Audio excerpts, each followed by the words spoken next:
할렐루야, 반갑습니다. 우리 옆에 분하고 함께 인사합시다. 아기 예수님께서 곧 오십니다. 옆에 분하고 인사하세요. 우리 교회는 이렇게 인사하는 게 왜 이렇게 어색한지 몰라. 다시 한번 우리 인사하십시다. 아기 예수께서 곧 오십니다. 아기 예수께서 곧 오십니다. 네.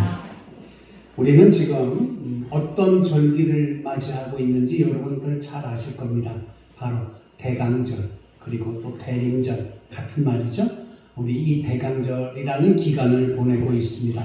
대강절은 성탄절, 그러니까 아기 예수 탄생하신 12월 25일 전 4주간의 주간을 우리 그 주간을 절기로 삼아서 지내는 그러한 기다림의 절기입니다.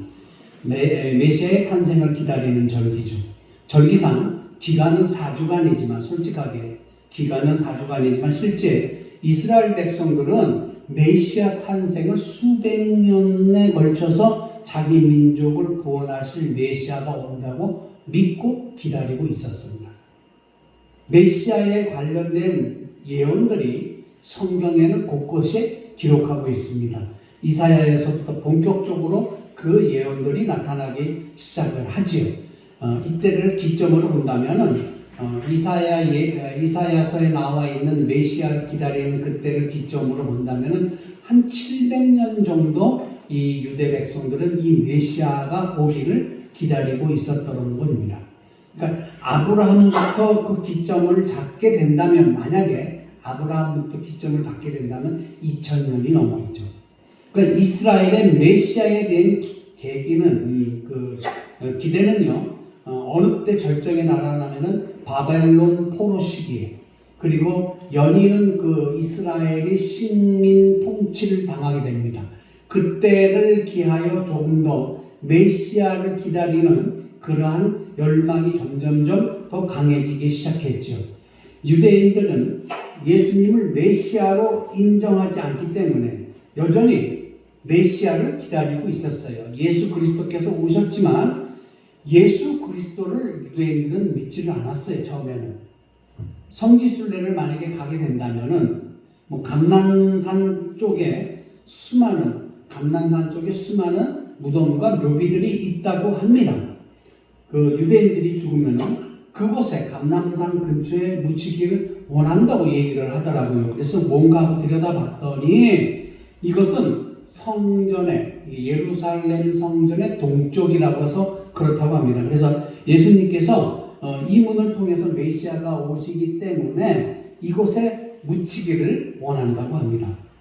그래서 가장 먼저 부활하기 위해서, 예수님 오실 때, 메시아가 오실 때 자기들이 가장 먼저 부활하기 위해서 그 동쪽에, 성의 동쪽에 묻히기를, 감난산 쪽에 묻히기를 원한다. 그래서 그쪽에 무덤과 묘비가 많다고 알려져 있습니다. 이 성문 동쪽 문은 다른 말로 뭐라고 불려지냐면 금문이라고 불려지기도 하는데, 그 문은 두꺼운 돌로 막혀 있습니다. 중세에 이슬람 교도들이 메시아가 와도 들어오지 못하도록 움직이지 못하도록 큰 돌로 막아놨다는 그런 설도 있습니다. 저는 이렇게 들어오고 또 들어오지 못하게 하고 이런 싸움을 하고 있었지만, 우리는 예수님이 이미 성탄절에 이 땅에 메시아로 오심을 우리는 믿고 있습니다. 그렇지만 우리 또한 여전히 예수님을 기다리고 있는 건 마찬가지입니다. 지금도 기다리고 있습니다.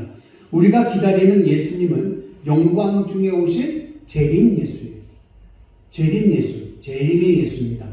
그래서 초대교회의 마지막 예배의 기원이 뭐냐면은 마라나타, 주여 곧 오시옵소서라고 하는 고린도전서 16장 22절의 말씀이 바로 근대 교회, 초대교회 마지막 초대교회 예배의 마지막 기원이었다고 하는 걸 우리는 알 수가 있습니다. 이 의외에 2000년 동안 주님의 오심을 기다리고 있어요. 사실 교회뿐만 아니라 모든 인생은 기다리는 인생이에요. 우리가 예수 그리스도를 기다리는 것은 기독교인만 기다리는 것이 아닙니다. 인생은 무엇을 기다리든 다 기다리는 인생이라는 거죠. 그래서 이 대강절, 대림절은 어떤 기간이냐면은 기다리는 시간을 갖는 기간이에요. 기다림을 갖는 기간이에요. 성탄절은 우리 인생에 수없이 다가왔어요. 여러분이 태어나실 때부터, 아니 그 전부터 우리에게 매년 성탄절은 다가왔어요. 그래서 매년 다가오는 이 성탄절의 느낌은 설렘이 있어요. 특히 그리스도인들은 성탄절을 맞이할 때마다 이 일반적인 사람들이 크리스마스, 성탄절을 느끼는 감정보다 조금 더 특별한 감정을 갖고 그때를 느끼고 살아가고 있습니다. 그러니까 마치 이 성탄절은 예수님이 내 안에서 새로 태어나신 느낌을 갖는 거예요. 그게 우리 그리스도인들이 성탄절을 기다리는 이유 중에 하나예요.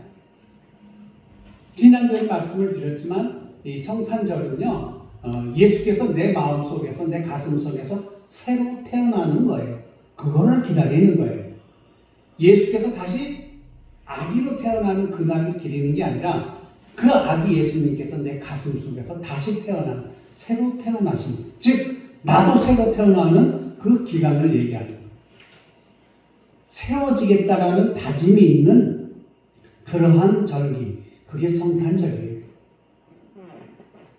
예수님이 멀리 느껴지고 예수님이 내 안에 계시지 않는 것 같다면은 이 대강절, 우리가 지내고 있는 이 대강절에 많은 그리스도인이 예수 그리스도를 기다리듯이 내 마음을 다시 한번 다스려 볼 필요가 있다 이거예요.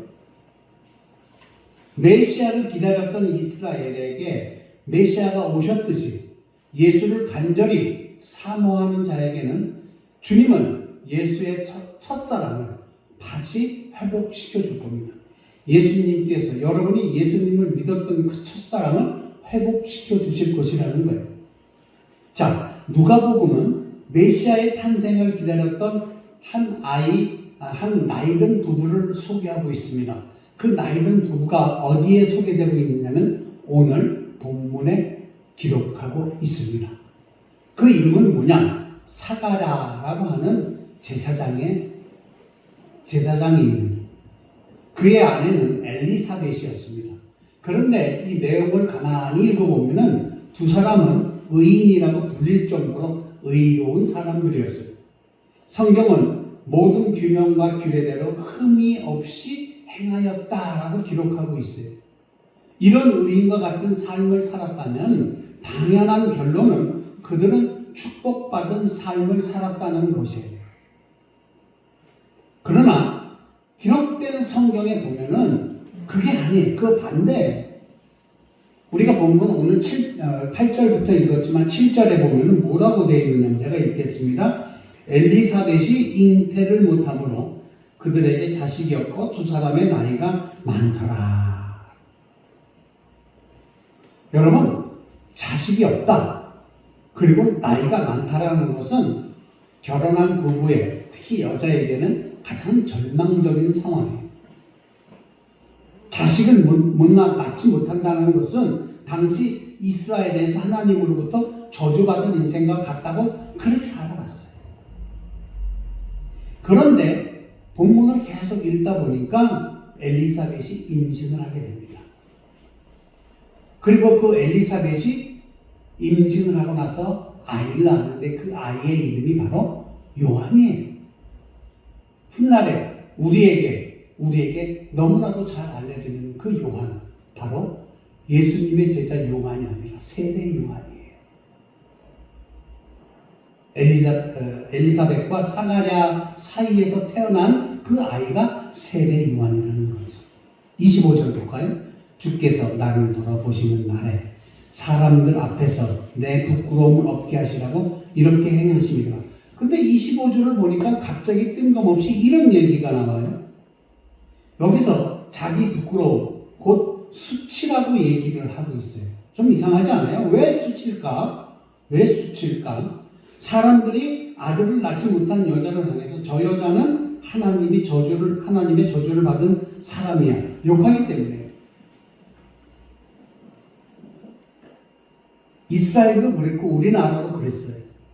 우리나라는 특별히 칠거지 아기라고 해서 아이를 낳지 못하는 것을 칠거지 아기 하나 못다라는 거예요. 그게 얼마나 가슴 아픈 거예요. 그것이 왜 악인지는 모르겠습니다만 아무튼 그렇게 지칭을 했어요. 이스라엘도 마찬가지였어요. 그들은 악이라게 하기보다는 하나님의 저주를 받았더라고 얘기해요. 여러분 성경에 나오는 성경 인물 중에 사무엘도 있잖아요. 사무엘의 어머니인 한나도 마찬가지였어요. 사무엘을 낳기 전에 그녀는 전혀 아이를 낳지 못하는 여인이었어요.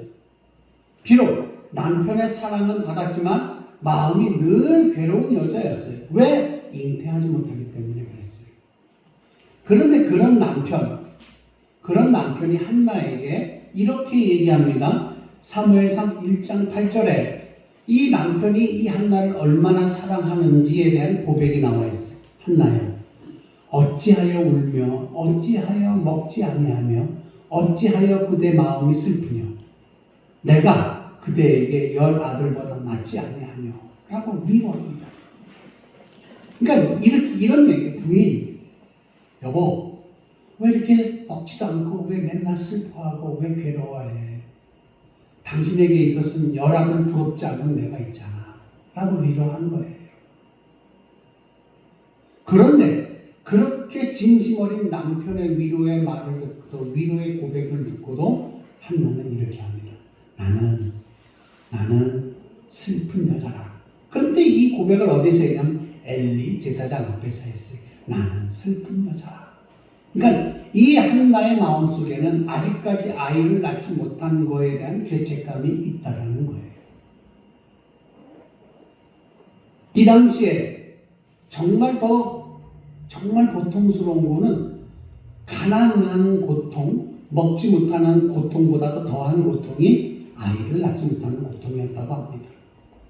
무지하고 나이가 많다는 것은 바로 뭐예요? 무자하고 나이가 많다는 거. 무지하고가 아니라 무자하고 자식이 없고 나이가 많다는 건 뭐냐? 그 사람의 인생이 이제 끝났다라는 거예요. 잉태할 수 없다라는 거예요. 그러니까 소망이 없는 인생을 보여주고 있어요. 그런데 하나님께서는요 정말 기가 막힌 분이세요. 인간들이 나는 소망이 없어, 나는 아무것도 할 수가 없어, 나는 나이가 많아, 이제 할 수 있는 게 아무것도 없어 라고 좌절하고 절망한 사람에게 하나님이 소망을 주셨어요. 그런 인생에게 나타나시는 분이 하나님이시라는 거예요. 그래서 오늘 본문에 나오는 제사장 사가랴는 이런 것들 저런 것들 아이를 낳지 못하는 그러한 죄책감 때문에 산속에 살았던 것 같아요. 그는 제사장이었고 제사장들이 규칙대로 어느 날 성전에서 직무를 수행하는 날이 있었어요. 근데 거기에 제비뽑기로 당첨이 된 거예요. 당시 제사장의 숫자가 한 18,000명 정도였다고 기록에는 기록되어 있어요. 제사장들은 1년에 한 차례 정도는 이런 직무를 행해야 된다고 합니다. 그러니까 매우 중요한 제사장의 임무 중에 하나가 뭐냐면은 번제단에서 향을 피워 성소 안에서 분향단을 놓는 일이었어요. 이게 제사장이 할 일이었었어요. 이 일은 아침과 저녁 제사 때 이루어졌고 매우 이 일은 영광스러운 일이었지만 이 일을 할 수 있는 인원은 정말 극히 한정되어 있다는 거예요. 제비를 뽑아요. 한정된 인원이기 때문에 제비를 뽑아요. 평생에 한번 있을까 말까 한 그 제비 뽑기에서 오늘 본문의 주인공인 사가랴가 당첨이 됩니다. 제비에 뽑힙니다. 그리고 한번 제비에 뽑혀서 이런 번제단을 쌓은 제사장은 그 다음에 다시는 이 일을 할 수가 없는 거예요. 그러니까 일생에 단 한 번, 그것도 운이 좋아 제비 뽑혀서 할 수 있다면 그 한 번만 하고 끝나는 거였었어요. 그런데 이 영광스러운 직무에 본문에 보니까 사가랴가 당첨이 됐어요. 사가랴가 성소에 분향하러 들어갔어요. 그래서 제사장의 직무를 다 하고 있었어요. 그런데 그 시간에 모든 백성들이 성전 밖에서 그 시간에 밖에서 기도하고 있었고 아마 사가랴는 매우 흥분이 됐을 겁니다. 하나님께 번제단을 쌓아 아침 저녁으로 향을 올려서 제단을 쌓고 예배를 드리는 그 시간이었습니다. 두렵 끝 떨리는 마음으로 분향단에 향을 사르고 기도를 했을 거예요. 이때 보통 무슨 기도를 하느냐? 나라를 위한 기도를 했어요. 오늘 본문 1장 68절에 본문이 있는 1장을 가만히 보면 사가랴의 노래가 나오는데 그것이 68절에서 79절까지 제가 읽도록 하겠습니다. 한번 들어보세요. 68절부터 79절까지 제가 읽겠습니다. 찬송하리로다. 67절부터 읽을게요. 그 붙인 사가랴가 성령의 충만함을 받아 예언하여 이르되 찬송하리로다. 주 이스라엘의 하나님이여 그 백성을 돌보사 속량하시며 우리를 위하여 구원의 뿔을 그 종 다윗의 집에 일으키셨으니 이것은 주께서 예로부터 거룩한 선지자의 입으로 말씀하신 바와 같이 우리 원수에게서 우리를 미워하는 모든 자의 손에서 구원하신 일이라. 우리 조상을 긍휼히 여기시며 그 거룩한 언약을 기억하셨으니 곧 우리 조상 아브라함에게 하신 맹세라. 우리가 원수의 손에서 건지심을 받고 종신토록 주의 앞에서 성결과 의로 두려움 없이 섬기게 하리라 하셨도다. 이 아이여 내가 지극히 높으신 이의 선지자라 일컬음을 받고 주 앞에 가서 그 길을 준비하며 주 백성에게 그 죄 사함으로 말미암아 구원을 알게 하리니 이는 우리 하나님의 긍휼로 인함이라. 이로써 돋는 해가 위로부터 우리에게 임하여 어두움과 죽음의 그늘에 앉은 자에게 비치고 우리 발을 평강의 길로 인도하시리로다 하니라. 아멘. 이 바로 8절에부터 79절까지가 사가랴의 노래예요. 이 노래의 주제는 뭐냐면은 이스라엘의 구원에 관한 노래예요. 이스라엘의 구원에 관한 기도의 내용이에요. 다윗의 집에서 구원의 뿔을 일으키셨으니 이스라엘을 해치는 원수로부터 지켜달라고 하는 거예요. 그래서 나라와 민족을 위해서 기도하는 일이 얼마나 큰 일인지 여러분 아셔야 돼요. 그런데 우리 기도 내용의 대부분은 나라와 민족을 위해서 기도하는 것은 극히 드문 거예요. 다 무엇을 위해서 기도해요? 우리 가정과 나를 위해서 기도해요. 신앙의 모든 선배들도 나라와 민족을 위해서 기도했어요. 성경에 나오는 모든 성경의 인물들도 나라와 민족을 위해서 기도했어요. 그런데 그 믿음의 후손인 우리는 왜 나라와 민족을 위해서 기도하지 않습니까? 꼭 시국선언 때, 무슨 나라의 일이 있을 때만 나라를 위한 나라와 민족을 위한 기도를 한다, 저거도 얘기하지만 그게 아니에요. 우리는 기도하는 때마다 나라와 민족을 위해서 기도하고 그 다음에 우리 가정과 우리의 개개인의 기도를 해야 될 줄 믿습니다. 하기 싫으세요? 여러분의 나라가, 여러분의 국가가 어디십니까? 대한민국 아닙니까? 이 대한민국을 위해서 여러분, 민주 대한민국을 위해서 기도해야 될 것입니다. 사가랴도 이렇게 나라와 민족을 위해서 기도하는데 2000년 전에 있던 이 사가랴도 바로 이 나라와 민족을 위해서 기도하는데 왜 우리는 안 하냐 이거예요.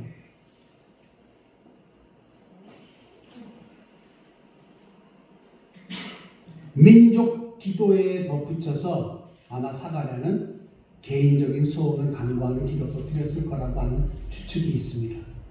그의 유일한 기도 제목이 뭘까요? 사가랴가 갖고 있던 거 바로 아이를 갖는 일이죠. 오랜 세월 기도했는데 이제는 기다리다 지쳐서 습관적으로 드린 기도일 수도 있어요. 너무나도 그 기도의 한 기간이 너무 길었는데 응답이 없었어요. 그러니까 습관적으로 하는 기도일 수 있었다라는 거예요. 아니면 사가랴는 이 습관적인 기도가 아니었다면 하나님이 어떤 방식으로든 내 기도를 들어주시겠지라고 기대했을 수도 있다는 거예요. 이런 기도가 있을 것, 나라와 민족을 위해 기도하고 그 이후에 자기 개인적인 기도를 드리고 있을 때 이때 13절입니다. 천사가 그에게 이르되 사가랴여 무서워하지 말라. 너의 간구함이 들린지라. 내 아내 엘리사벳이 내게 아들을 낳아주리니 그 이름을 요한이라 하라. 사가랴는 깜짝 놀랍니다. 왜? 주의 사자 가브리엘이 분향단 우편에 나타났기 때문에 그래요. 막상 자식을 주겠다는 약속을 듣는 순간 사가랴는 의심을 했어요. 그 의심을 하는 그 내용이 18절에 나와요. 사가랴가 천사에게 이르되 내가 이것을 어떻게 알리오? 내가 늙고 내 아내도 나이가 많으니이다. 여러분 이 구절을 보면은 어디서 많이 본 듯한 구절 아니에요? 그런 상황 아니에요? 누구예요? 아브라함이죠. 나이가 많은데 어떻게 아이를 낳습니까? 라고 얘기한 거예요. 믿지 못하겠다라는 태도를 보인 거죠. 여기서 가만히 사가랴의 말을 들어보면 참 지혜 있는 남자다. 저는 그렇게 생각해요.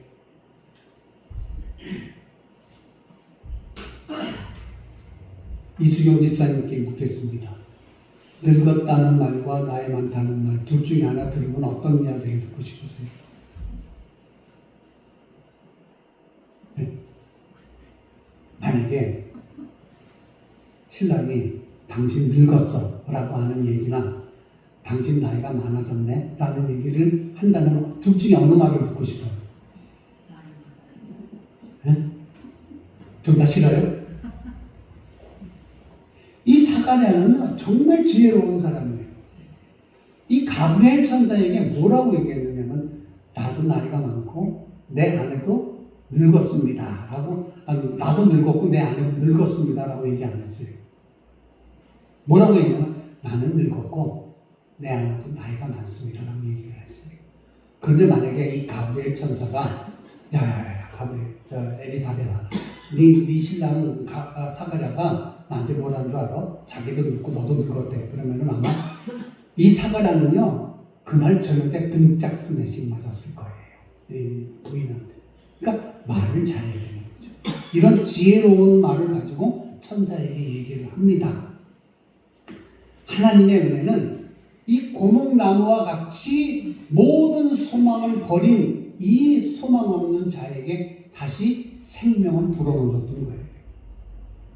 이 가브리엘 천사의 말대로 엘리사벳이 어떻게 돼요? 아이를 잉태하게 되고 아이를 낳아요. 그것이 조금 전에 제가 여러분에게 말씀드린 바로 그 세례 요한이에요. 그런데 천사가 이름까지 정해줘요. 그 아이의 이름을 요한이라 하라 라고 정해줘요. 25절 주께서 나를 돌보시는 날에 사람들 앞에서 내 부끄러움을 없게 하시라고 이렇게 행했다. 그러니까 엘리사벳이 잉태하게 됐는데 그것이 부끄러웠던 모양이에요. 나이 먹고 잉태했어요. 부끄러울 수밖에 없죠. 그런데 하나님은 어떻게 돼요? 하나님은 우리의 머리를 들게 하시는 분이에요. 부끄럽지 않게 하시는 분이에요. 얼마나 기뻤던지 이걸 꾹꾹 숨기고 5개월 동안 살았어요. 혹시 임신이 아닐까봐. 혹시 임신 기간 중에 유산되거나 아니면 조산하면 어쩌나 두려움도 있었을 거예요. 그래서 5개월 숨어 지냈어요. 그래서 성탄이라는 은혜는 어떤 사람에게 전해지냐면요. 심령이 가난한 자에게 전해집니다. 이게 성탄의 은혜예요. 의로운 자는 저는 반드시 복을 받는다고 생각해요. 사가랴와 엘리사벳의 이 눈물의 기도를 분명코 하나님은 외면하지 않았어요. 여러분께서 하신 기도가 있죠. 여러분의 기도가 오랜 기간 동안 응답받지 못했다면 한번 이렇게 기도해 보시는 게 어때요? 주님께서 주실 축복의 그릇이 크기 때문에 내가 더 기다릴 수 있습니다. 라고 기도해 보시는 건 어때요? 여러분 지금 자녀들을 위해서 기도하잖아요. 아직까지 하나님을 모르는 자녀들을 위해서 기도하잖아요. 그런데 응답이 없잖아요. 몇십 년 기도했는데 응답이 없잖아요. 그때마다 응답이 없어서 실망하고 불평불만하실 때마다 그 불평불만을 치워버리고 이렇게 한번 기도해 보시라. 하나님, 내가 우리 아이를 위해서 20년 동안 기도했는데 아직 응답이 없네요. 그런데 그렇게 응답이 없는 건 주님께서 주실 축복의 그릇이 더 크기 때문입니다. 이렇게 기도해 보시라는 거예요. 한번 따라해 보실게요. 주님께서 주실 축복의 그릇이 크기 때문입니다. 네, 여러분 아무리 기도했는데 응답이 없다 실망하지 마세요. 주님의 주실 그릇이 더 커서 그래요. 여러분들에게 여러분이 바라는 건 이만큼인데 주님이 주실 것은 제가 손으로 가늠하지 못할 정도로 크기 때문에 아마 기다리고 계시는 거예요. 이걸 다 받을 수 있어요. 그래서 이스라엘 백성이 오랜 시간 동안 메시아를 기다리면서 기도를 했는데 메시아를 주셨잖아요. 자 보세요. 아브라함은 25년 동안 기도해서 누구를 얻었어요? 이삭을 얻었어요. 한나도 보세요. 오랜 기간 동안 기도해서 사무엘을 얻었어요. 오늘 본문에 나오는 사가랴와 엘리사벳도 보세요. 오랜 기간 동안 기도하다가 세례 요한을 얻었어요. 여러분 어떠세요? 너무 놀라운 일 아니에요? 성경에서 어떻게 똑같은 상황에 있는 그 세 가정을 열거를 하면서 이렇게 자녀를 주셨습니까? 한 번이라면 그럴 수 있겠지. 두 번이라면 두 번도 그럴 수 있겠지. 근데 세 번이라면 생각이 달라지는 거예요. 그것뿐만 아니잖아요. 하나님은 죽은 자도 살리셨어요. 예수님이 공생의 기간 동안에 사역을 하시면서 사람 살린 일도 많고 기적과 이적을 얼마나 행하셨나 이거예요. 이런 주님을 우리는 기다려야 되는 거예요. 주님이 일으키신 그 기적과 이적은 2000년 전에 그 당시에 일어났던 기적과 이적이 아니라 지금 이 시대를 살고 있는 나에게 일어날 기적과 이적임을 믿으시길 주의 이름으로 간절히 축복합니다. 그게 옛날 거라고 생각하지 마세요. 과거를 생각하지 마세요. 앞으로 나에게 일어날, 아까 그래서 그렇게 기도하라고 했잖아요. 주께서 주실 축복의 그릇이 더 크기 때문에 나는 기다릴 수 있습니다. 그 축복의 그릇이 언제 올지 나는 몰라요.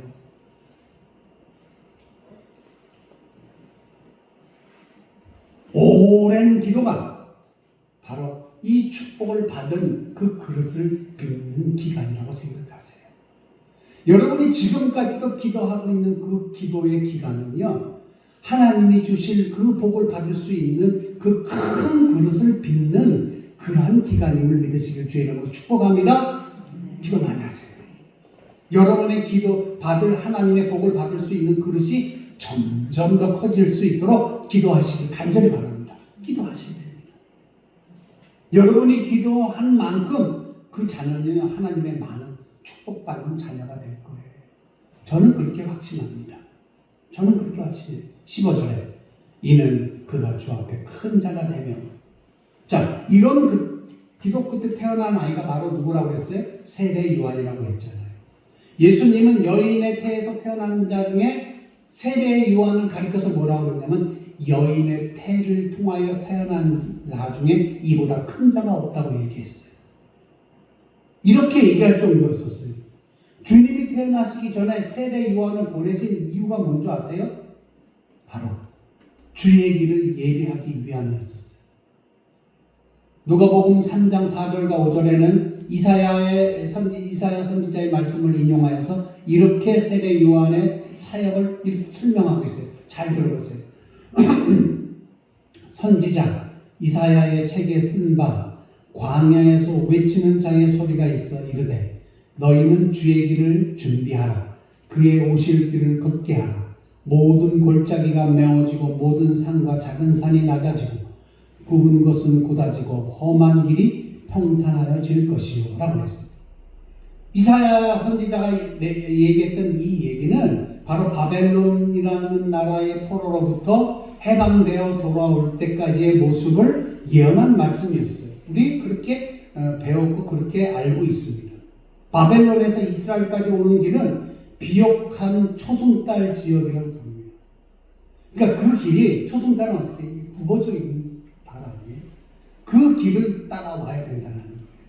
그런데 평탄해지고 굽어진 길이 곱게 펴질 거라고 했어요.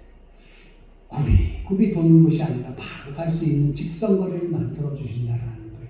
할렐루야.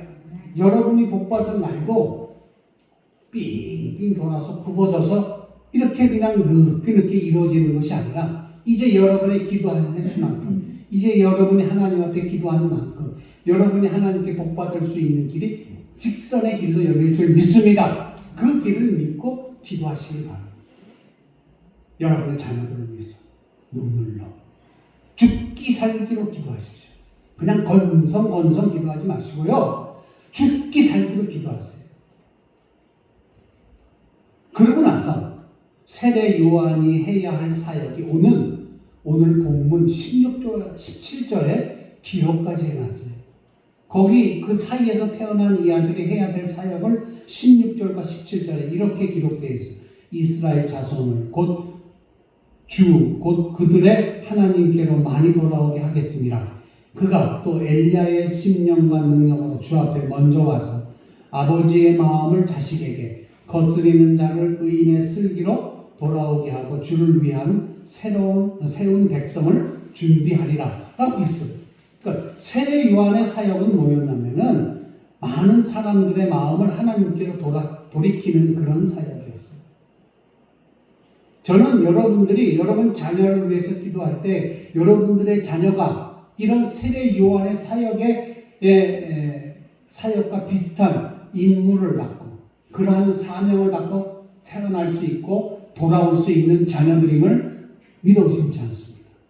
누가 압니까? 늦게 믿었지만 여러분의 자녀가 하늘나라를 위해서 열심히 일하는 주의 일꾼이 될 수 있는지는 우리가 가늠하지 못해요. 그 일을 가능케 하시는 누구예요? 하나님이에요. 여러분의 자녀가 그 일을 할 수 있게 가능케 하시는 분이 누구예요? 하나님이시라는 사실.